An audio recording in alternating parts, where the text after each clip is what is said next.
Let's now head over to Bulacan. Flood waters in the province have reportedly reached up to 5 feet in some areas including Hagonoy. For updates, we have Mobile Journal Kayla Makantan. Kayla, kamusta ang sitwasyon dyan?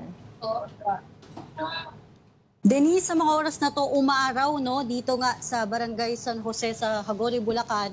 Pero yung tubig nananatiling mataas dito sa aking kinatatayuan hanggang dito sa aking tiyan. Pero kung lalayo pa tayo doon banda, abot hanggang dibdib na. Ito kasi kung mapapansin natin, itong area na may covered court, yung katabi niyan mismo palaisdaan. Kaya talagang itong area na ito sanay na raw sila na talagang nakalubog na sa tubig. Kung makikita nyo naman dito no, sa tabi ko, yung mga kabahayan talagang halos bubong na lang yung nakikita sa kanila dahil nga sa taas ng tubig. Pero kahit nasanay sila sa bahad, gawa ng high tide dito sa Hagonoy, ito daw yung unang pagkakataon na umabot ng ganito kataas. Dahil nga yan sa pinagsama na rin na habagat at syempre yung ating bagyo. Kaya ngayon ang inaasahan ng ating mga residente, humupa ngayong araw. Pero kagaya nga ng nakasanayan nila, babalik pa rin naman daw mamayang madaling araw o kinabukasan ng madaling araw. Denise. Alam mo ba, Kayla, may datos dito nung July 25. Ngayon ba yun? Ngayon yun, ano? Of course. Ngayon. Record raw ang highest for the year, Bulacan high tide. Yes. Umabot. Yun nga, go. Yan nga yung binabahagi kanina ng ating mga nakausap na residente dito, no? Lalo na ilang taon na talaga silang dito nananatili at sanay na nga raw sila na tumataas yung tubig, pero ngayon daw talaga gawa ng mataas din talaga. Umabot ng 5. Actually, may mga terms silang ginagamit no, para i-describe yung taas ng tubig. Parang nagkakaintindihan na sila doon. Kaya nung tinanong natin, yun nga raw, tinutukoy nila yung high tide na ngayon, umabot ng 5'2". Yun yung huling sabi kanina nung ating nakausap from barangay. Kayla, sa likod mo, Kayla, may mga tumatawid na mga kuya. Saan kaya sila papunta? Actually, ito kasi yung barangay hall mismo, no? Itong likod, tapos tabi-tabi na yan, meron sila yung SK building, may health center.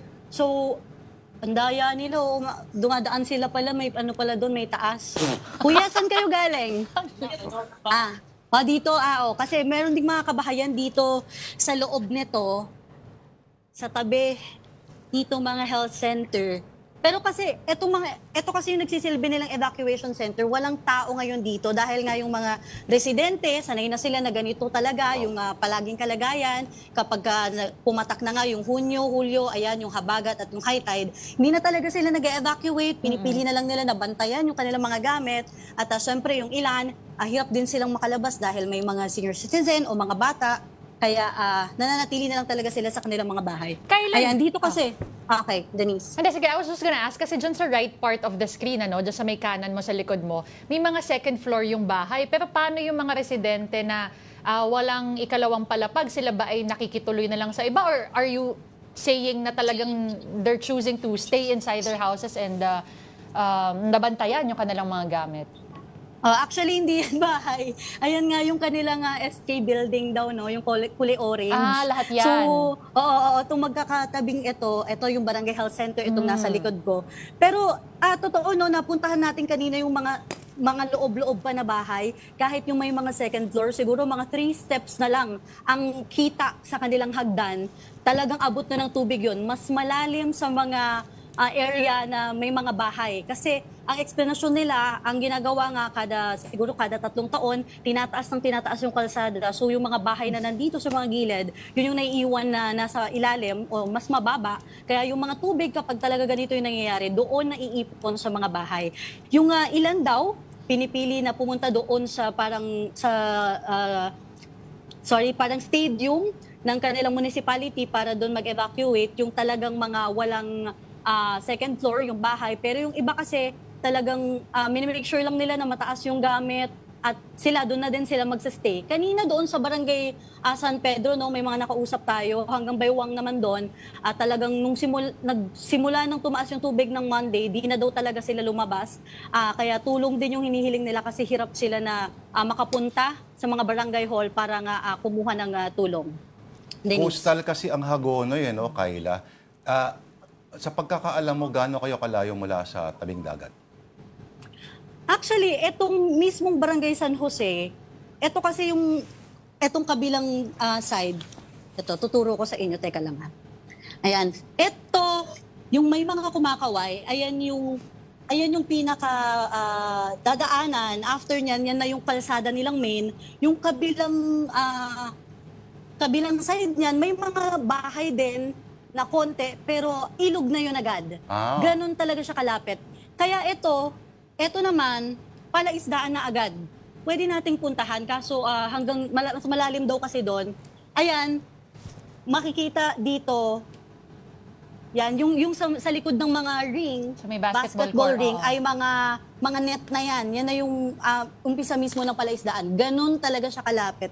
Kaya talagang kapag konting... Pero sabi naman nila kapag daw kasi high tide, hindi daw talaga tumataas ng ganito eh. Usually hanggang tuhod, yun na yung pinakamataas. Yun nga lang talaga, nagkataon na sumabay yung habagat, kaya tumaas talaga ng ganito. At first time daw na umabot nga hanggang dibdib. Oo, matindi. Paano ang transport ngayon dyan sa ano? Kasi alam ko, may inintroduce sila na ibang klaseng tricycle noon dyan sa isang area dyan sa Hagonoy na naka-adapt siya na pwedeng dumaan sa baha. Yung mataas. Yung kino-customize siya. So, dinisenyo talaga siya para nga dito sa lugar na bahain. Actually tayo, napakalayo nung binabaan sa akin ng ating shuttle, no? Nung kotse na ating gamit kasi medyo mababa. So, mula doon, sumakay ako ng isang tikling, tapos nag-jeep ako, tapos 2 tikling ulit. Kasi mahirap itong area na ito, yung Barangay San Jose. Parang ito na yung may pinakamataas. Kaya maraming tumatanggi na isakay ako. Kaya nagpalipat-lipat na lang tayo, nagbaka sakali. Kasi yung mga tikling wala siyang default din na taas, na size. So may ilan talaga na sobrang taas, mas mataas. So suswerte, ano ka na lang, tsempuhan mo na lang talaga yung mataas na kayang suungin yung ganitong kataas ng tubig. Yung ibang mga parte daw may gumagamit ng bangka pero wala pa tayong nakita dito sa buong area na nadaanan natin mula doon sa Iba, San Pedro, wala pa naman tayong nakitang bangka. Tikling talaga, na napakataas. Magkano yung tikling, Kayla? Sabi nila kapag daw yung regular price nasa 15 pesos pero iba yung singil sa akin simula kanina pa eh. Kanina kada under may padagdag ng padagdag eh. Pero naunawaan natin kasi hindi din talaga biro dahil kahit na mag-isa ko nga lang na nakasakay, no, hirap na hirap pa rin sila na Sa bigat ng tubig. Ipaandar, yes, napakataas kasi talaga. Oo, matindi yan. Ano pa, sa pagkakaalam mo, Kayla, ano bang bahagi pa ng Bulacan ang lubog sa tubig? Actually, galing tayo kanina doon sa Kalumpit kung nasaan naman si Arles, no, at mataas pa rin yung tubig. Pero siguro kung ikukumpara ko dito kasi doon may mga parte na may mga tubig lang. Kumbaga hindi yung sa main road at hindi na ganoon kataas nung kaninang dumating tayo ng alas 7:30 ng umaga. Pero dito kasi talaga sa Hagonoy, kumbaga mahihirapan ka talaga na bumiyahe o umalis mula dito papunta sa kung saan man dahil mayat-maya talaga merong mang mababaw na hanggang tuhod o hanggang kalahati ng binti. Susunod niyan hanggang dito na sa dibdib, hanggang sa leeg. Talagang napakataas ng tubig dito na hindi ko rin in-expect. Kaya nung dumating nga tayo, nahirapan tayo na pumunta mismo dito sa barangay. Hindi. At least siguro dyan, hindi naman pinaparaffle siguro yung mga ayuda sa mga tao, no, Kayla? Actually, wala pa ngang nakakatanggap ng mga ayuda doon sa ating mga nakausap mula dito sa Barangay San Jose, ganun din sa Barangay San Pedro. Kaya nga nananawagan sila na sana mabisita sila para malaman yung kanilang kalagayan at maabutan ng tulong. Kasi tayo mismo, gusto natin mag-reach out, no, at sumadya doon sa kanilang sa munisipyo para maitanong ito, pero sa ngayon mahirap talagang pumunta pa lalo at mag-isa lang tayo, no.